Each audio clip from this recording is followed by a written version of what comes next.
Hello friends, welcome to the topper junction. दोस्तों, बात करेंगे राजस्थान और भारत करंट अफेयर। भारत के करंट अफेयर को इसलिए शामिल किया है क्योंकि वहाँ से भी क्वेश्चंस आ जाते हैं और वही क्वेश्चंस हैं जो एग्ज़ाम के पॉइंट ऑफ व्यू से इंपॉर्टेंट होते हैं। इंपॉर्टेंट इन द सेंस जैसे मोदी कहीं गए, कुछ कोई समिट हुआ, किसी स्टेट में हुआ या किसी स्टेट के अंदर कितनी तारीख को क्या हो रहा है उसके बारे में बात करेंगे, घटनाओं के बारे में। तो वो जो भारत का करंट अफेयर है, इंडिया के अंदर जो घटित हो रहा है प्रेजेंट में, उसको वो भी इम्पोर्टेंस रखता है। ठीक है, तो जुलाई 2022 से लेकर अब तक स्टार्ट करेंगे करंट अफेयर। जो आगामी जितने भी परीक्षाएं हैं नवंबर दिसंबर में, उनमें सबके लिए इम्पोर्टेंट रहेगा।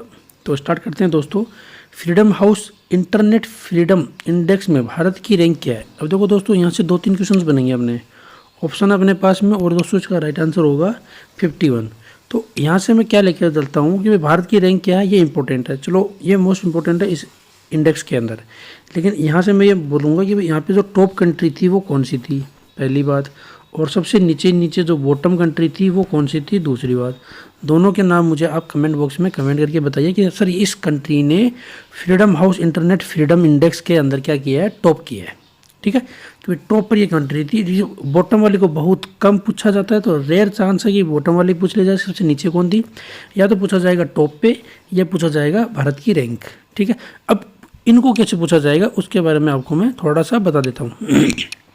देखिए, यहाँ पे ये आएगा कि भाई freedom house internet freedom index के अंदर इस कंट्री ने, ऐसे बोलेगा कि भाई इस कंट्री ने टॉप किया है, जिसमें भारत की रैंक क्या है, जिसमें भारत की रैंक क्या है, इस तरह से पूछा जा सकता है। या फिर एक चीज़ और पूछी जा सकती है, जितने भी इंडेक्स निकलते हैं, जितनी भी रैंक निकलती है, उन सब के नाम यहाँ पे दे देंगे इस तरह से। ये रैंक हो गया और ये हो गया इंडेक्स। अब यहाँ पे देंगे कि फ्रीडम इंडेक्स, इसके अंदर भारत की रैंक कौन सी है, जैसे यहाँ पे दे दिया 59, यहाँ पे दूसरा दे दिया कोई भी, वहाँ पे रैंक दे दी, और इसको क्या करो, मिलान करवाइए। इस तरीके से भी क्वेश्चंस आ सकते हैं। ये होता है पेपर के लेवल को इंक्रीज करने के लिए, डिफ़िकल्ट लेवल बनाने के लिए।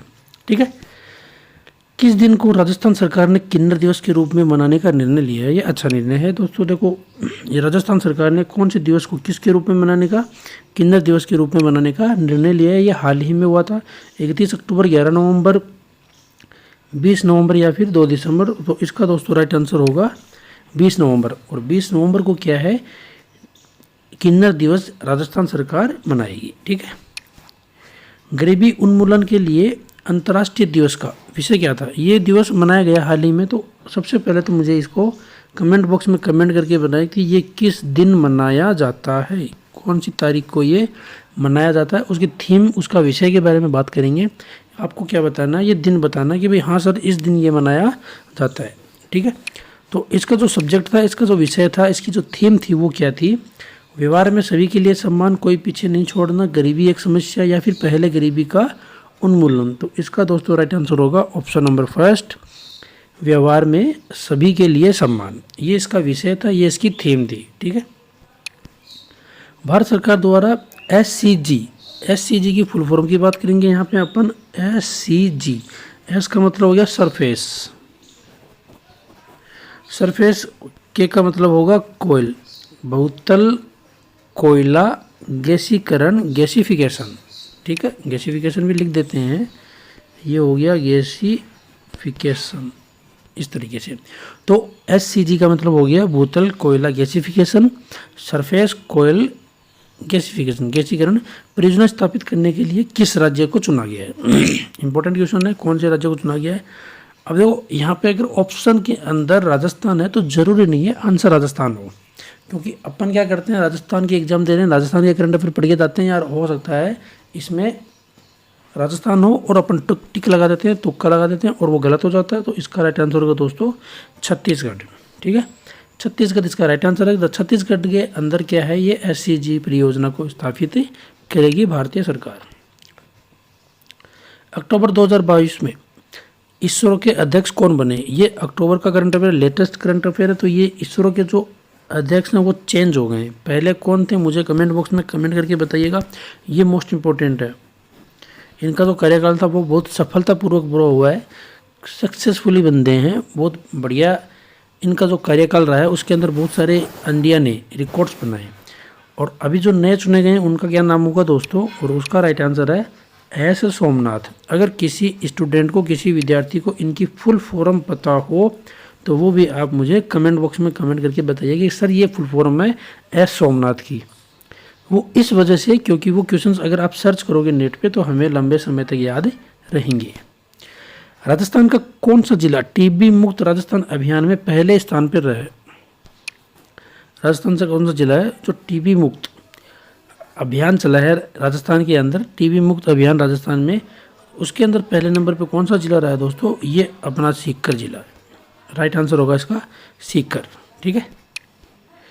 बच्चों के पोषण की जांच हेतु किस जिले में मिशन सुरक्षा चक्कर चलाया जा रहा है? ये जितने भी देखो दोस्तों मिशन वगैरह चलते हैं, जो भी अभियान वगैरह चलते हैं, ये भी इंपॉर्टेंट रहते हैं।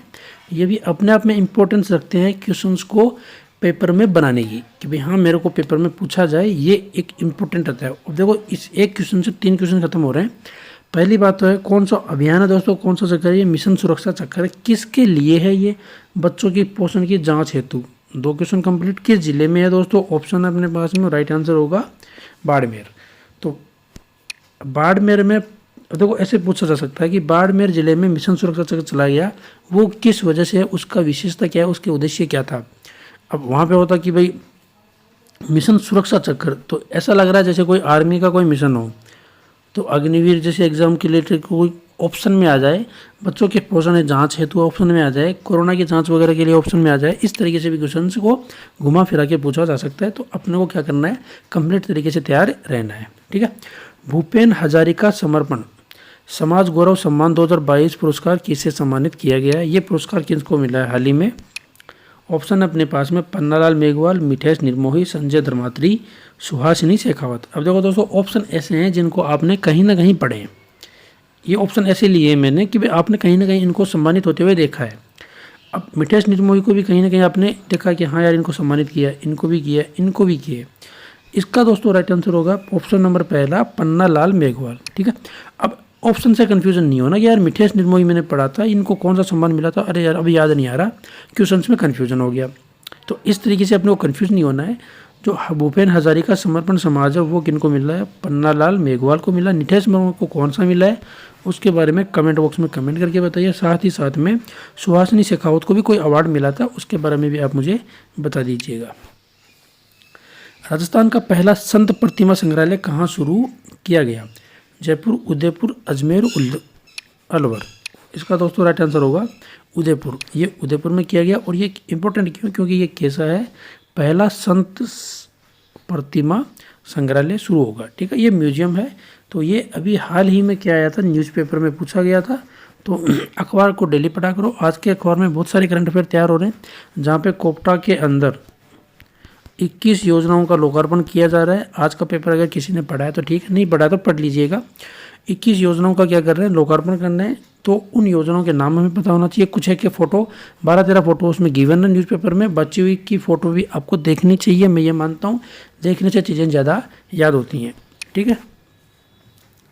हाल ही में राजस्थान में संस्कृत कॉलेज शिक्षा हेतु कौन सा ऐप लॉन्च किया गया है? गिरवाणी ऐप, ई शिक्षा ऐप, आपणो ऐप, माई शिक्षा रो ऐप।